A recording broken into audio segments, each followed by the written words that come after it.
बीच बड़ी खबरों के बाद आगे रुक करें हमारी खास पेशकश भगवा भंग का। लेकिन उससे पहले बड़ी खबर आपको बता दें, उद्धव सरकार का मंत्रिमंडल कल फाइनल होगा। उद्धव मंत्रिमंडल का ऐलान कल होगा।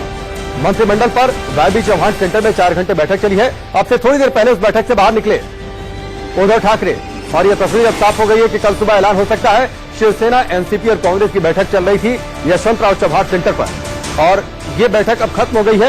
अब से थोड़ी देर पहले ये बैठक खत्म हुई और तभी की तस्वीरें हैं जब बैठक खत्म करने के बाद उद्धव ठाकरे संजय राउत के साथ बाहर निकले थे। कल तस्वीर साफ होगी मंत्रिमंडल में कौन कौन होगा और कौन कौन कल शिवाजी पार्क में उद्धव ठाकरे के साथ मंत्री पद की शपथ लेगा।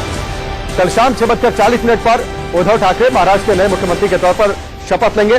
भव्य शपथ ग्रहण समारोह होगा शिवाजी पार्क मैदान पर। शिवाजी पार्क मैदान जहां से शिवसेना की शुरुआत हुई थी, जहां बाला साहब ठाकरे ने शिवसेना की स्थापना की थी, जहां पहली बार भगवा झंडा जो कि शिवसेना का है उसे फहराया था बाला साहब ठाकरे ने। और कल और चलिए आगे बढ़ते हैं, रुक करते हैं हमारी खास पेशकश का। एक वक्त था जब भारत में भगवा का मतलब भरोसा समझा जाने लगा। तब मोदी की आंधी चली और अमित शाह के माइंड गेम से भारत भगवामय हो गया। लेकिन 6 महीने में कैसे बदल गया मोदी का हिंदुस्तान? आखिर सिर्फ 2 साल में बीजेपी के नंबर 31% क्यों गिर गए? देखिए हमारी स्पेशल रिपोर्ट।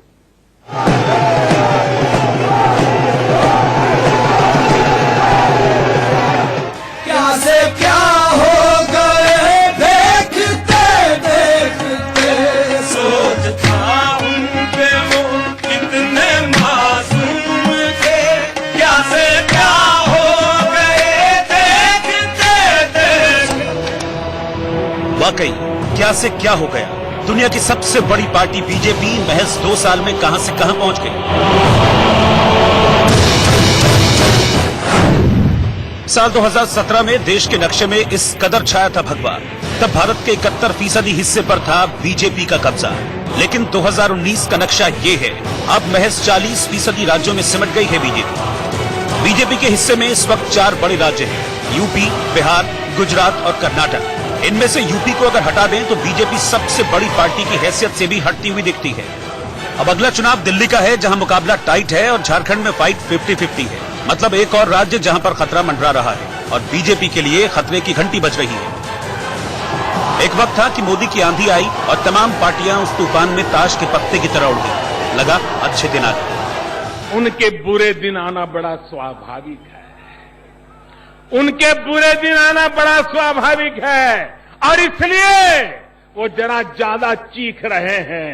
भाइयों बहनों, ये जिन लोगों ने देश को लूटा है उनके अच्छे दिन की गारंटी मैंने नहीं दी थी और इसलिए उनके तो बुरे दिन और बुरे दिन आने वाले हैं, क्योंकि यह देश लूटने नहीं दिया जाएगा। यहां से बीजेपी का चाल, चरित्र और चेहरा बदला। मोदी और शाह की जोड़ी ने देश में कमल खिलाने का जो सिलसिला शुरू किया वो साल दर साल बढ़ता चला गया।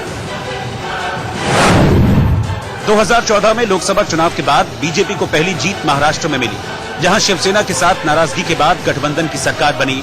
फिर हरियाणा, झारखंड, जम्मू कश्मीर, हिमाचल प्रदेश, उत्तराखंड, उत्तर प्रदेश और छत्तीसगढ़ होते हुए 2018 तक बीजेपी का 21 राज्यों पर कब्जा हो गया।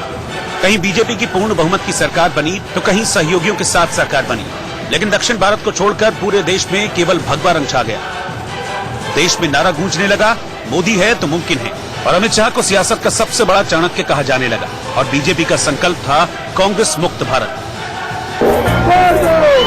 गांधी के जीवन की अंतिम इच्छा थी कांग्रेस को बिखेर दो, कांग्रेस को कहां लगा दो, ये काम अधूरा है, दिल्ली के लोग पूरा करोगे, पूरा करोगे, गांधी की इच्छा पूरी करोगे, पूरे गुजरात में करोगे, पूरे हिंदुस्तान में करोगे, हमेशा हमेशा के लिए करोगे। गांधी के सपने को पूरा करने के लिए भी भारतीय जनता पार्टी आपके पास आई है, कांग्रेस मुक्त भारत। साल 2018 तक बीजेपी देश के 71% हिस्से पे छा चुकी थी। यह सब पीएम मोदी के जादू और अमित शाह की कुशल सियासी रणनीति का नतीजा था। लेकिन अब 1.5 साल बाद हालात बदल चुके हैं और ये सब तब हो रहा है जब बीजेपी ने इसी साल लोकसभा चुनाव में अपने दम पर 303 सीटें जीतकर केंद्र सरकार में वापसी की है। एक वक्त ऐसा लग रहा था कि मोदी और शाह की जोड़ी अजय है। भगवा रंग अब अश्वमेघ रथ पर सवार हो चुका है, लेकिन पहले 3 बड़े राज्य हाथ से निकले और अब महाराष्ट्र में पवार ने बीजेपी को पटखनी दे दी और इसी के बाद सवाल उठने लगे।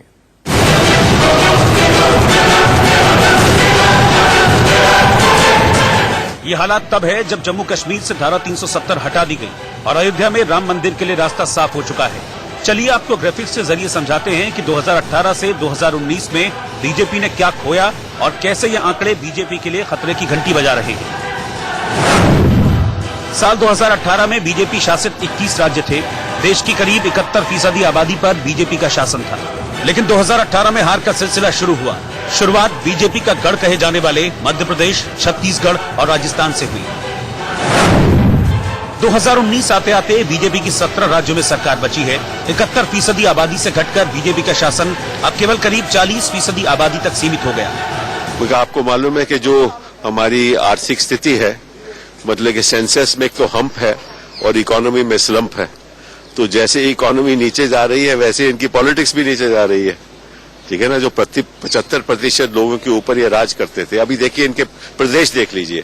शायद ही 2 ही प्रदेश हैं जहां इनकी सत्ता पूर्ण तरीके से है, एक उत्तर प्रदेश और गुजरात। बाकी जो नॉर्थ ईस्ट स्टेट्स हैं वहां तो इन्होंने सत्ता को खोया, मतलब के सत्ता का कब्जा किया, लेकिन 2 ही प्रदेश रह गए। यूपी को छोड़कर देश के किसी भी बड़े राज्य में बीजेपी की सरकार नहीं बची है। बीजेपी के अपने ही गढ़ उसके हाथ से निकल चुके हैं। ऐसे में सवाल ये कि केंद्र की राजनीति में हिट रही बीजेपी राज्यों की राजनीति में फेल कैसे हो रही है? क्या बीजेपी ने अपने क्षेत्रीय नेताओं को मजबूत नहीं किया? जरूर कुछ समय तक लोगों को प्रभावित कर सकते हैं, लेकिन जब असलियत सामने आती तो यही होता है। 78% पहले जगह पे भारतीय जनता पार्टी या सहयोगी दलों का शासन था, वो घट के 40% के आसपास रह गई है और धीरे धीरे ये सब चला जाएगा। बीजेपी में ये क्या हुआ, कैसे हुआ? सवाल मोदी और शाह की जोड़ी पर भी उठ रहे हैं। कहा जाता है कि मोदी और शाह की जोड़ी ने दूसरी पंक्ति के नेताओं को पनपने ही नहीं दिया। अब तो ठीक है, अभी ये तो राजनीति में आगे पीछे होता ही है। मतलब अभी जो हुआ तो हुआ, उसके लिए कोई नहीं है दवा। मतलब जो लोग अभी शिवसेना हमको छोड़ कर गई है और अभी बीजेपी के पास क्लियर मेजोरिटी है, एनडीए के लिए कोई प्रॉब्लम है नहीं है। लेकिन अभी ये राजनीति में थोड़ा ऊपर नीचे आगे पीछे होते रहता है, तो इसीलिए हमें कोई चिंता नहीं है। और भी मतलब अगले बार 2024 में और भी सीटें बढ़ाने की कोशिश हमारी होगी, लेकिन अभी तो फिलहाल जो भी हुआ है ये तो हो चुका है। कहा तो ये भी जाता है कि जिन राज्यों में बीजेपी का परचम लहराया वहां ऐसे नेता को मुख्यमंत्री बनाया गया जिनका राजनीति में बड़ा अनुभव नहीं था या जो सीएम की रेस में कहीं भी नहीं थे। जैसे हरियाणा में मनोहर लाल खट्टर, झारखंड में रघुवर दास और यूपी में योगी आदित्यनाथ। ऐसे अप्रत्याशित फैसलों से भी राज्य के नेता नाराज होते रहे। जो कुछ भी बुरी स्थिति आई है, आखिर ये आई कैसे? क्यों लोलुपता थी सत्ता में आने की? तो यहाँ पे मुश्किल यह है कि एकल नेतृत्व की एक तो फायदा ये होता है कि चीजों को डिलीवरी की रफ्तार बढ़ जाती है एकल नेतृत्व में, ये उसका फायदा है। लेकिन इसमें बाकी इंस्टीट्यूशंस खत्म हो जाते हैं। सेकेंडरी लीडरशिप ग्रो नहीं करती, टर्शियरी लीडरशिप खत्म हो जाती है। तो इसमें सबसे बड़ी दिक्कत है कि मोदी जी एकल नेतृत्व के स्वामी हैं। आगे दिसंबर में बीजेपी संगठन के चुनाव होने हैं। पार्टी के लिए नया अध्यक्ष चुना जाना है। जेपी नड्डा को अध्यक्ष बनाकर अमित शाह पूरी तरह से गृह मंत्रालय का कामकाज देखेंगे, ऐसी खबरें। लेकिन क्या ऐसे समय में अमित शाह का संगठन से हटना बीजेपी के लिए सही होगा? सवाल कई है। सियासी शतरंज पर हर सवाल का जवाब से जीत होती है, जिससे बीजेपी दूर जाती दिख रही है। Bureau report, India news.